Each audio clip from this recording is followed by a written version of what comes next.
Bueno, y pasadas las 13 y unos minutitos, como siempre, pero hoy desde un lugar distinto, porque estamos acá, en este predio maravilloso, en este estudio maravilloso de la M1110, en la Sociedad Rural Argentina, que está terminando su muestra anual. Y nosotros acá con el Santiago Kovaldov, y se quedó Ana Chávez para acompañarnos, así que estamos bárbaros, estamos fenómenos, está Raquel Aparicio en el estudio, está Ceci, por supuesto. Bueno, un día bárbaro. Vamos al Café La República. Vamos al Café La República con 5 sillitas por el momento y 2 más para cuando lleguen Graciela Fernández Mejía y Pablo Marmolato.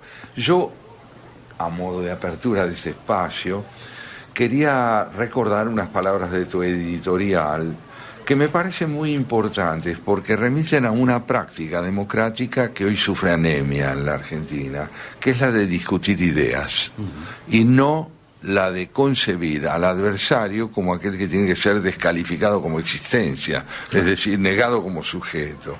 Vos recordabas el discurso que ayer pronunció Nicolás Pino, el presidente de la Sociedad Rural Argentina, donde reunió una serie de hechos que él considera que son la evidencia de una concepción estéril del Estado y de la productividad en un país como el nuestro, donde la acción nacida de la vitalidad del campo es fundamental. Vos decías, no se puede repetir la historia, no se puede repetir la historia. No obstante, la historia política de la República Argentina nos ve desembocar en estas próximas elecciones con una fuerte propensión al vacío, a la repetición, es decir, a la imposibilidad de aprender. Hoy hemos dedicado buena parte de nuestro programa, todo diría yo, a analizar lo que significa aprender. En Israel, un oficialismo que debe aprender a escuchar a la oposición, en otro contexto cultural y geopolítico. En la entrevista que hemos tenido con Ana Victoria Chávez, el tema del aprendizaje como capacidad de escuchar al otro vuelve a parecer indispensable para la constitución del que enseña, es decir, el que de algún modo dirige también. Y me parece a mí que estamos hablando de un déficit que en el campo político es notorio, pero que es imperioso poder superar si queremos que la democracia argentina tenga otra calidad de problemas, insisto, otra calidad de problemas, que podamos preocuparnos por algo más que lo que genera el descrédito de la política, el escepticismo frente al desarrollo de lo que puedan ser los procesos democráticos del país. Esa calidad de problemas nuevos me parece a mí que remiten a esto que vos planteaba. La respuesta es el perfeccionamiento de la democracia. Vos lo decías recordando a Felipe González. Bueno, lo dijo Pino, no yo. Vos lo retomaste, sí, claro. Sí. Pero ahora te pregunto yo a vos, a la luz de todo lo que estoy diciendo, ¿qué más hace falta para el perfeccionamiento democrático? Es un gran problema. Yo te escucho, Santiago, me escucho en vos y me pregunto si yo no soy un poquito, sigo siendo un poquito idealista.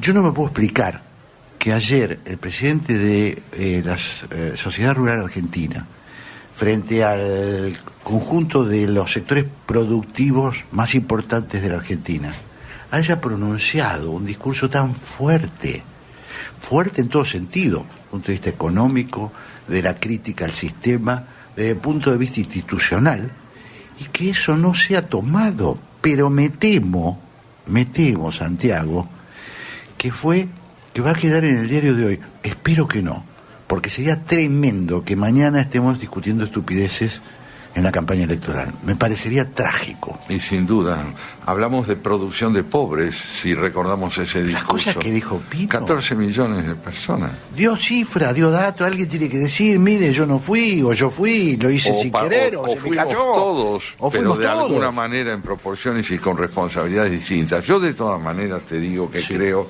que la producción de pobres tiene 2 características. En una democracia endeble como la nuestra y por parte de la actual oposición, creo yo que es un error, en el sentido de que es el fruto de una mala gestión. En el caso del oficialismo, creo que la producción de pobres es un proyecto político, porque tiene que ver con la posibilidad de la instrumentación partidaria de la dependencia de un Estado prebendario. Y esto me parece a mí que marca una diferencia fundamental. Pidámosle eficiencia a la oposición y preguntémosle al oficialismo si está dispuesto a dejar de instrumentar el sufrimiento que siembra también. Ahora, Pino también lo dijo, ¿no? Porque habló del populismo, habló habló claramente. Entonces, por eso yo insisto, Santiago, yo estoy de acuerdo totalmente por supuesto, con lo que dijiste. Espero que la oposición, que es la que tiene en definitiva que, retomar las cosas, para eso es oposición, para eso es posibilidad de gobierno, espero que tome los contenidos. Yo insisto, yo lo hice yo, Santiago, que para tener un comentario hoy que me parecía imprescindible. Espero que ayer hayan tomado nota. Nota. Sí, se trata de promover el desarrollo de la democracia en un orden republicano estricto, no pueden menos que convertirse en parte de un proyecto republicano. Si no están dispuestos a esto, evidentemente no lo van a hacer. Pero te quiero contar que retomo tu frase, tal vez yo sea un poco idealista, dijiste. Yo te voy a decir que creo de ese idealismo tuyo, no creo que es el fruto de la ingenuidad, sino de una responsabilidad insoslayable, que es no darle la última palabra al fracaso. Y para esto, para hablar de esta tenacidad, yo invité hoy a la mesa a un amigo italiano. Sí, un hombre de Trieste, ya mayor, un poco mayor que yo incluso, Claudio Magris, novelista, autor del Danubio y autor de Utopía y Desencanto, un libro extraordinario donde su pensamiento, sin abandonar jamás la belleza de la expresión, profundiza un tema que atañe a lo que dijiste: utopía y desencanto. Él dice esto, ya lo vamos a leer enseguida y después de la pausa más todavía. Él dice que hay dos dimensiones del utópico: aquella en la cual la utopía aparece como un ideal que se presume puede ser alcanzado de una vez para siempre y lograr una redención absoluta con respecto a los males padecidos. Y la otra, la concepción de la utopía como un horizonte estimulante de desarrollo que, si bien no puede llegar a ser alcanzado en plenitud, alienta en nosotros la voluntad de perfeccionamiento. Claro. Y con respecto al desencanto, también da dos ideas que son muy ricas.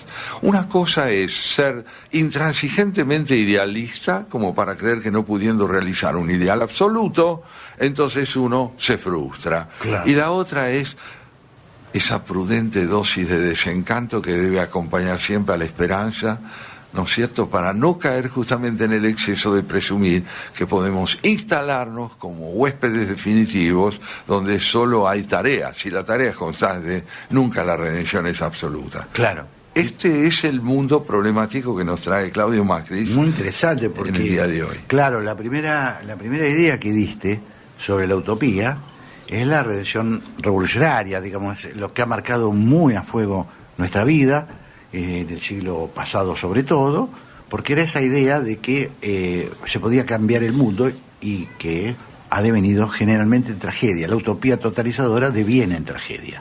Se ha probado históricamente. Sí, es un hecho, ¿no? Un hecho al que también corresponde encarar pidiendo una respuesta, como claro. Vos bien decías respecto de la pugna entre oficialismo y oposición, claro. Entre las denuncias de Pino y la realidad que él describe y cómo la encara el oficialismo. Claro, pero una dosis de utopía es necesaria. Indispensable. Es indispensable. Y ahí vamos a Tomás Moro, ¿no? Es decir, la idea de esa isla está ahí, no para construir el mundo deseado, sino está ahí como modelo, como posibilidad, como proyecto, ¿no? Uno de los poemas que, acompañado por Ana, yo leo en nuestro espectáculo, sí. Es un poema de Cavafis, el poeta egipcio, que se llama Ítaca. Ajá. Y él dice, sí, claro. Llegar a Ítaca es tu aspiración, pero una vez que llegues, si Ítaca no te da todo lo que presumías, no olvides que alentó tu hermoso viaje. Esa es la función fecunda de la utopía, No sé si ya vamos al corte, creo que tenemos un minuto. Escuchamos la primera palabra de nuestro pensador, de nuestro invitado. En castellano dice así: la caída del comunismo parece a menudo arrastrar consigo un descrédito generalizado. El libro es de 2001. No solo al socialismo real, sino también a las ideas de democracia y progreso, a la utopía de la redención social y civil. El fracaso de la pretensión de poner fin de una vez por todas al mal y a la injusticia de la historia afecta a veces a cualquier otra concepción de la solidaridad y la justicia. Pero el final del mito de la revolución y el gran proyecto tendría que dar, por el contrario, más fuerza concreta a los ideales de justicia que ese mito había expresado con potencia, pero pervertido con su absolutización e instrumentalización. Tendría que proporcionar más paciencia y más tesón para perseguirlos y, por lo tanto, mayores probabilidades de realizarlos en esa medida relativa, imperfecta y perfectible que es la condición humana. Interesantísimo. Creo que una advertencia muy grande. Aspiramos a deshumanizarnos cuando queremos que nuestra realización sea absoluta. Claro, y qué interesante. Ahora sí, si querés, escuchamos un tema y volvemos, porque la verdad me interesa profundizar un poquito, sobre todo en esta idea que vos das, que da Magris, que es la idea de ese fracaso que es de alguna manera nuestro fracaso, por lo menos generacionalmente, ¿no? Sí. Ese fracaso. Y el aprendizaje del fracaso. Y el aprendizaje, eso que dice Magris. Otro concepto. Ahora, ¿qué hacemos? ¿Volvemos atrás? A nada, no pasó nada. Claro. O tomamos el fracaso como punto de partida, ¿no? Eso. Parecería decir eso. Claro. El fracaso del absoluto abre las posibilidades fecundas de la relatividad. Vamos a escuchar un temita y seguimos nosotros charlando con este invitado de lujo que trajo nuestro amigo Santiago Kovadlov, que es el profesor Claudio Magris. Bueno, y estamos acá en esto que hemos denominado con Santiago Café La República, donde traemos temas que nos parecen importantes, que nos gustan a nosotros, nos gusta charlarlo, y normalmente es el filósofo Santiago Kovadlov quien tiene la delantera. No, lo que yo tengo es la posibilidad de venir a alternar con vos en la celebración de quienes han pensado con nosotros, para nosotros, y que nos desafían a seguir pensando. Por ejemplo, fíjate vos que Claudio Magris, el pensador italiano que hoy hemos traído al programa, nacido en 1939, habla de la idolatría mítica y totalizante. Cuando una idolatría, ya sabemos que la idolatría implica una adoración sin fisuras de algo. Claro. Ahora, ¿cuándo es mítica una idolatría, como él la llama? Cuando implica que no hay, o se presume que no hay interpretación. Cuando uno dice la verdad, no está interpretando la realidad, sino que presume que lo que dice es la realidad tal como ya es, sin intervención subjetiva, sin espíritu crítico, sin aliento, digamos, para... Eso es la idolatría. Eso es la idolatría concebida como un mito. Entonces él dice que para poder escapar a esto hay un solo camino, es haber caído allí y volver a salir. No haber caído en eso. Es como si nosotros dijéramos, mira, yo tengo una vida impecable, nunca he sufrido, por eso lo paso bien. No, claro. Uno aprende del dolor, y si no aprende del dolor no aprende a conocer realmente lo que es la alegría o la realización personal. Claro, y esto de que todos pasan por ahí, podríamos empezar, se pasa con la idolatría probablemente de papá y mamá, digo, y después eso llevado, y bueno, me lleva esto a pensar, ¿no? En la adolescencia es muy común la idolatría, eso de ver a algo o a alguien como sin fisuras. ¿Un país adolescente? Claro. ¿Cuándo un país es adolescente? Cuando repite esta propensión a quedar subordinado a la idealización absoluta de alguien. Hay alguien que se presenta como ser capaz de sustituirnos en la responsabilidad de pensar. Quien quiere oír, que oiga, ¿no? Ojalá. Pero mirá lo que nos dice Claudio Magris a los oyentes también, cuando él tiene que mostrar cómo se puede aprender a crecer en el plano de la sensibilidad social y política. El final y el principio del milenio, se refiere al actual, necesitan utopía unida al desencanto. Utopía unida al desencanto. El destino de cada hombre y de la misma historia se parece al de Moisés, que no alcanzó la tierra prometida, pero no dejó de caminar en dirección a ella. Utopía significa no rendirse a las cosas tal como son y luchar por las cosas tal como deberían ser. Saber que al mundo, como dice un verso de Brecht, le hace buena falta que lo cambien y lo rediman. Pero el desencanto, la posibilidad de aprender de la imposibilidad de serlo todo y alcanzarlo todo, lejos de ser un fracaso, es un nuevo camino. Mirá qué interesante, ¿no? Porque está planteando un equilibrio, ¿no? Es decir, sin sueños, utopías, nos convertimos en puro pragmatismo, peligrosísimo, por cierto. Así porque estoy pensando, ¿no? En base a lo que dice Magris, el pragmatismo absoluto, si te lleva a la cosa, digamos, te lleva a una vida sin principios, te puede llevar una vida, si nada vale la pena cambiarlo, ¿por qué lo vas a cambiar? Aprovechar las circunstancias, para eso estás en la vida y llévate lo que puedas, que es una cosa bastante común, por eso lo traigo un lenguaje quizás un poquito, No, muy coloquial y elocuente por eso mismo, ¿no? Claro, pero la idea de la revolución, voy a cambiar todo, voy a dar vuelta el país, voy a dar vuelta mi club, digo, para no llevarlo sobre o lo que sea, bueno, conlleva a al aniquilamiento, al intento de modificar totalmente. Es un delicado equilibrio. Muy delicado, y esos parámetros absolutos finalmente nos colocan, cuando los tenemos, fuera del campo de lo que debe ser transformado. Nosotros pedimos que se transforme todo menos nosotros. Claro. Esta idealización del propio punto de vista es precisamente una utopía absoluta. Dice Magris, utopía y desencanto, antes que contraponerse, tienen que sostenerse y corregirse recíprocamente. El final de las utopías totalitarias solo es libertario si viene acompañado de la conciencia de que la redención prometida y echada a perder por esas utopías tiene que buscarse con mayor paciencia y mayor modestia, sabiendo que no poseemos ninguna receta definitiva, pero también sin escarnecerla. Demasiados desilusionados por las utopías totalitarias, desmoronadas, excitadísimos por el desencanto, en lugar de haberse vuelto a causa de ello más maduros, levantan una voz chillona y presumida para mofarse de los ideales de solidaridad y justicia en los que antes habían creído ciegamente.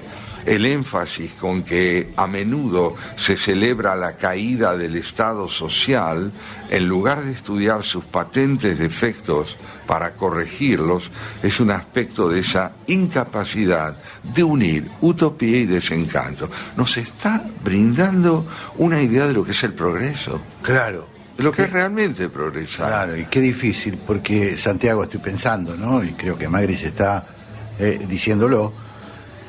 Estoy pensando en los ex países socialistas, en lo que terminó Rusia hoy con Putin, o Víctor Orbán en Hungría, que es depositar ahora la expectativa en el lugar contrario a lo que predicaste durante un montón de años. No es tan fácil el aprendizaje histórico. No lo es, y América Latina está plagada de ejemplos dramáticos, trágicos, en realidad, en ese sentido, ¿no?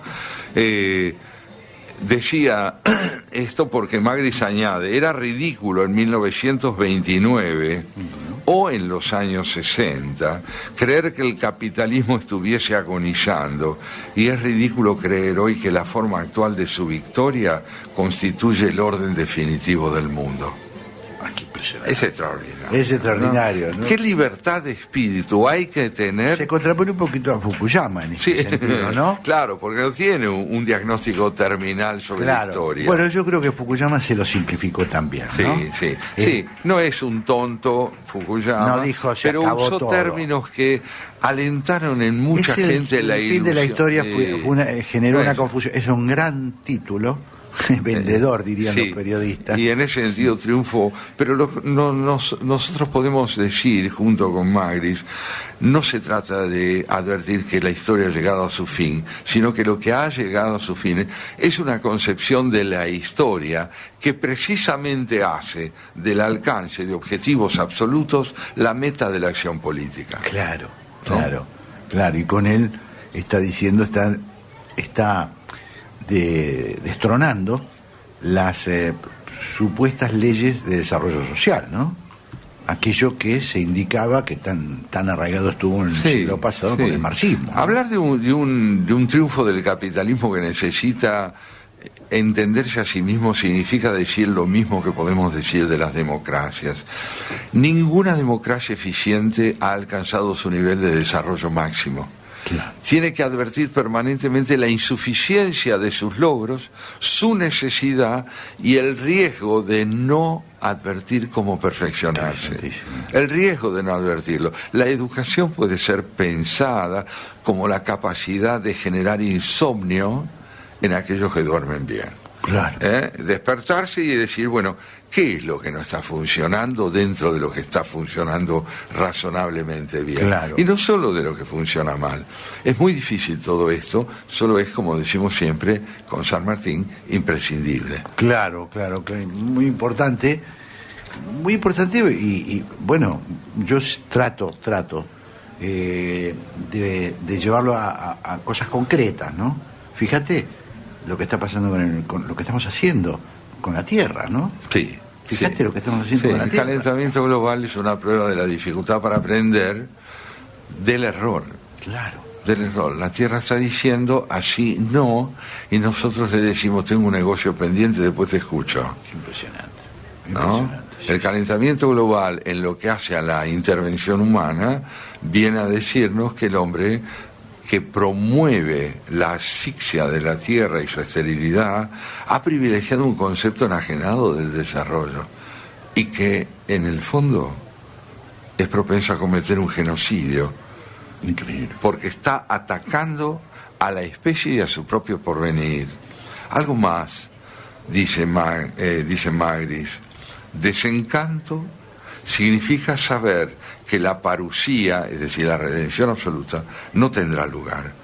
Que nuestros ojos no verán al Mesías, que el próximo año no estaremos en Jerusalén, que los dioses se han exiliado.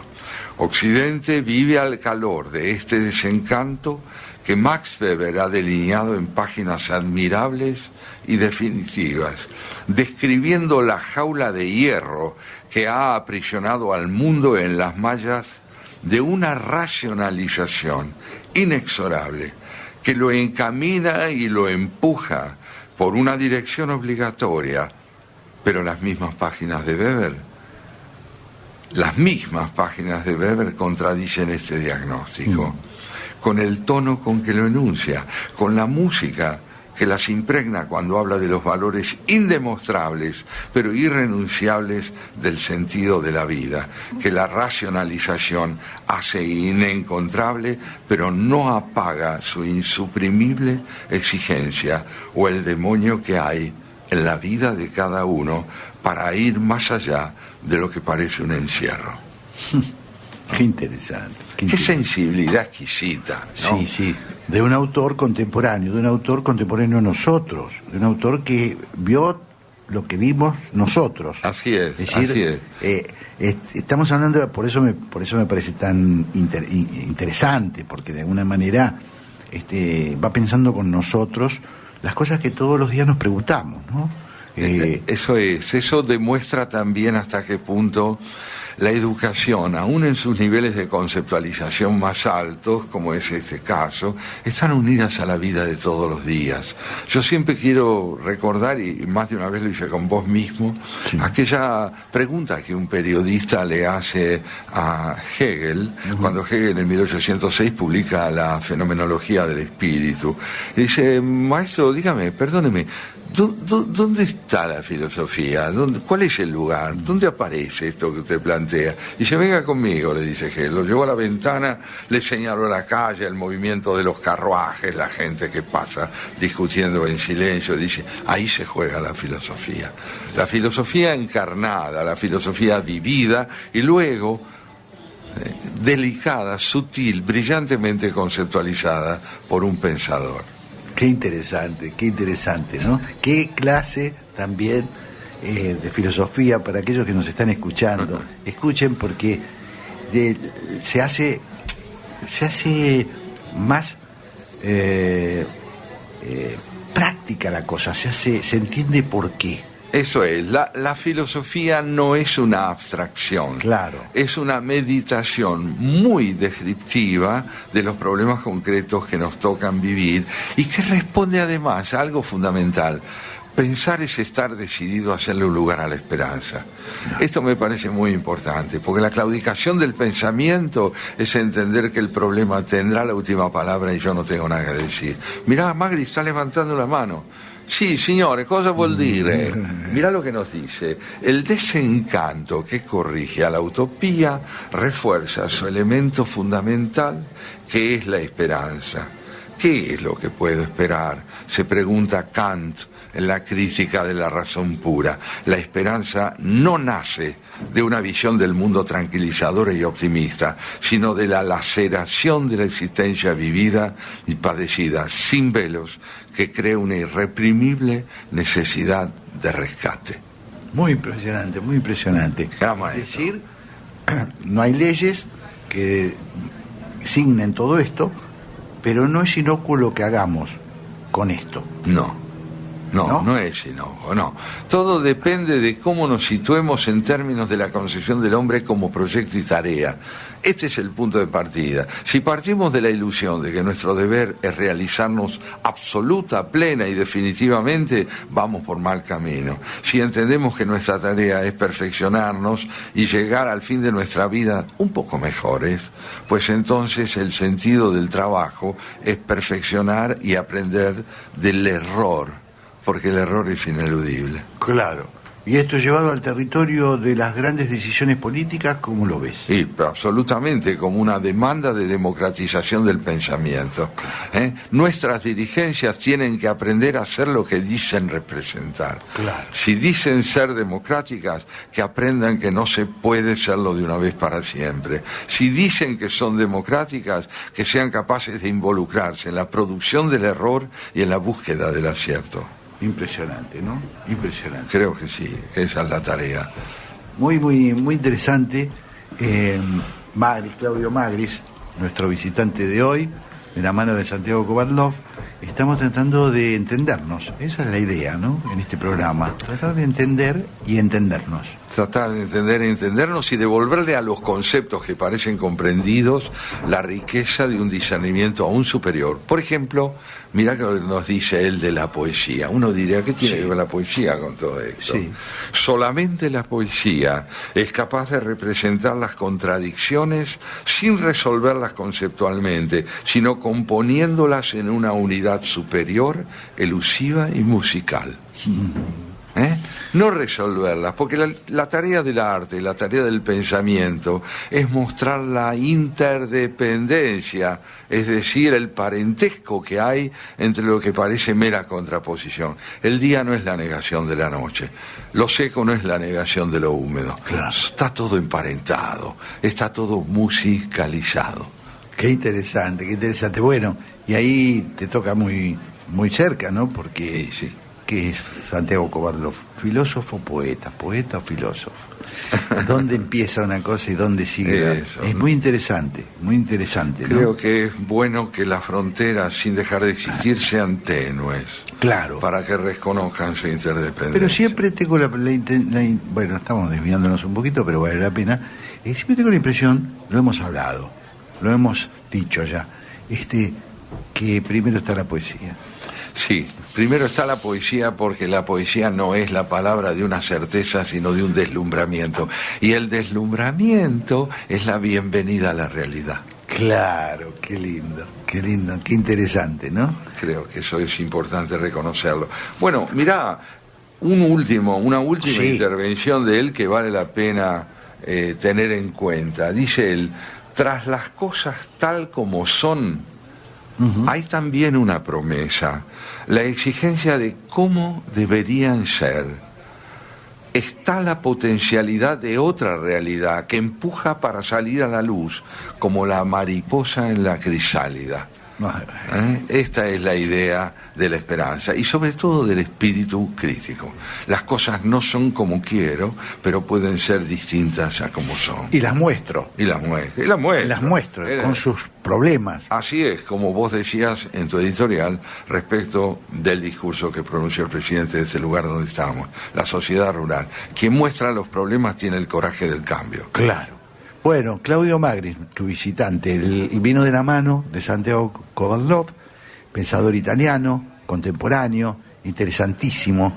Hablamos de la utopía, bueno, cosas muy sentidas, muy profundas, para mí de un valor enorme. Para mí, quizás el tema clave a discutir hoy, cuando una ola de escepticismo, de abulia, invade a la sociedad argentina, ¿no? Así es, me parece muy importante diferenciar muy bien entre el derecho al desencanto y la renuncia a la transformación. Excelente. Bueno, si te parece bien, nos vamos a ir a un pequeño corte, y ya están entrando simbólicamente al Café de la República la señora Graciela Fernández Meijide y el señor Pablo Marmorato, porque después viene ¿Por qué? El programa de la pregunta fundamental. Vamos para allá.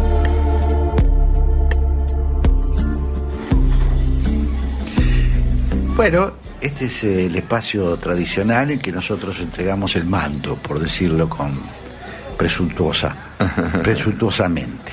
Está ya con nosotros Graciela Fernández Meijide y Pablo Marmorato, que van a hacer luego ¿Por qué?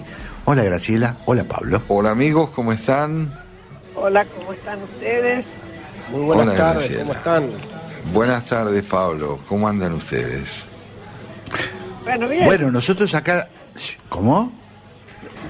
Bien, dije. Bueno, me alegro mucho, Graciela. Estamos acá nosotros en la Sociedad Rural Argentina. Aprovecho para contarles que hicimos una primera evaluación con Santiago, conversamos con Santiago sobre la base del discurso de ayer del presidente Pino de la Sociedad Rural Argentina. ¿En qué sentido, Graciela y Pablo? Lo tomamos como referente de lo que no debería eludirse, porque dijo cosas fuertísimas Pino. Y entonces decíamos, ¿lo tomará la política? Sería sano que lo hiciera a favor, en contra, pero con argumentos, y deje la política de ser lo que estamos viendo, que es un espectáculo un poquito frívolo y pasajero. Esta es un poquito la idea que estuvimos despuntando con Santiago. Sí, la verdad que cuando una persona preparada y que conoce bien de ese tema nos cuenta por qué circunstancias se está pasando, así como algunas veces fueron muy buenas, bueno, todos somos conscientes de que hay serias dificultades, muy serias, provocadas por distintas cuestiones, pero también mucho por la política, ¿no? Escucharla directamente dicho es impresionante. Sí. Es impresionante. Es impresionante es lo porque que más me les parece toca. que fuera... Claro. No, a mí me impresionó porque la descripción de... Primero, te voy a ser sincero, coincido con casi todo lo que dijo, pero más allá de eso, claro, lo que me parece impresionante es que el presidente digamos, en nombre de uno de los sectores más importantes de la producción argentina, diga este tipo de cosas. Lo que más me preocuparía es que la política no se sienta compelido a conversarlo. Eso es lo que más me impacta. Claro. Claro. Sí, el desafío, ¿no es cierto?, de ese... Sí, Graciela. No, sobre todo por la evolución que tuvo toda la cuestión de la rural. Yo recuerdo cuando recién se recuperó la democracia, con qué hostilidad fue recibido Alfonsín. Por supuesto.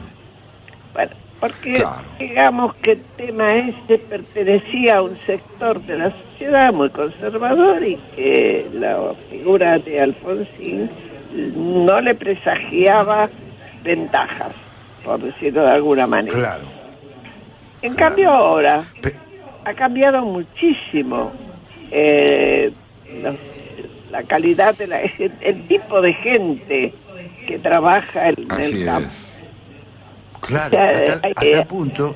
Sí, dale. No, hasta el punto, Graciela, y esto también lo destacábamos, que Pino ayer dijo: profundicemos la democracia republicana. La respuesta no es el autoritarismo ni el populismo. La democracia debe ser reivindicada, rescatada, perfeccionada. Es decir, el presidente de la sociedad rural ya no se discute más lo que se discutía cuando Alfonsín entró, en la primera... Claro. Como un ejemplo para aquellos que lo vivieron en ese momento, que fue un momento de mucha tensión, como en muchas otras cosas, ¿no? Pero últimamente avanzó tanto en tecnología, todo lo que tiene que ver con la política extractiva y también de fomento de nuevas siembras y demás en el campo, que es muy moderna y obligatoriamente es muy democrática. Bueno, justamente creo que el campo enfrentó un desafío muy importante desde hace ya por lo menos un par de décadas, que es la reconciliación entre la tradición y la vanguardia. Es decir, la vanguardia como una imposición que le hacía la necesidad de mejorar sus criterios de explotación de la tierra, la tradición como saber que la tierra es un ser viviente que pide consideración en el modo en que se la trate y se le requiera que produzca. Me parece a mí que el campo aún hoy está enfrentado a la necesidad de aprender a considerar la tierra como un ser que pide interlocución. También en la relación con la tierra es preciso que haya interlocución democrática, y el mejoramiento de la tecnología no aspira a otra cosa más que a generar precisamente una mejor calidad de interdependencia con la tierra. Así es. Sí, es así. Yo estaba leyendo hace bien poquito una diferencia en la distribución de la tierra en la medida en que se colonizaban los distintos países en el hemisferio norte y sur, sobre todo en América, ¿no? Como tanto en Estados Unidos como en Canadá se daban parcelas chicas, con lo cual había mucha participación. Acá en cambio hubo una distribución diferente. Sin embargo, con APRESID y otras organizaciones, lo que se aprendió acá es a crear, intercambiar conocimientos, crear lugares de encuentro, lo cual los fortifica cuando demandan ante la política, los consolida. Es interesante, es muy interesante el tema. Sí, recordar siempre, por ejemplo, CREA es una entidad que generó interdependencia a lo largo de los años de mayor crisis política de la Argentina. Mientras la Argentina se fragmentaba en intereses sectoriales o corporativos opuestos, CREA fue generando más y más interdependencia entre quienes en el campo protagonizaban distintas necesidades que aprendieron a verse como necesidades complementarias. Esto me parece que es un ejemplo de civismo y no solo de eficiencia. No, por supuesto. Es un ejemplo para todos. Yo he tratado bastante, no porque me ocupe de nada del campo ustedes directamente, sino precisamente porque son organizaciones que trabajan, que lograron más fortaleza en la producción, en el conocimiento, de eso desde luego también la política, en la medida en que se mantuvieron unidos y que crearon instancias de unidad. Y que se han modernizado. Ya no, el que habla cree que está frente a las viejas categorías del campo argentino, está equivocadísimo. Acá hay un avance tecnológico. Acá son fábricas. El campo se ha convertido en fábricas.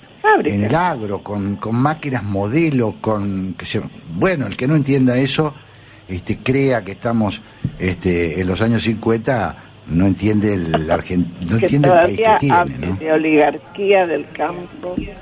Claro, ridículo. Bueno, mi querida Graciela, Pablo, estamos ahí con un minuto. No sé si querés. No, ya no tenemos ni siquiera un minuto. Me hacen acá, ¿no? Nos vamos, Graciela. Espero que tengan un hermoso programa. Así es. Gracias, que lo disfruten y promuevan preguntas. Muchas gracias. Bueno, gracias. Chao. Se quedan con ¿Por qué? Graciela Fernández Mejide, Pablo Marmorato. Ya sigue la 11:10.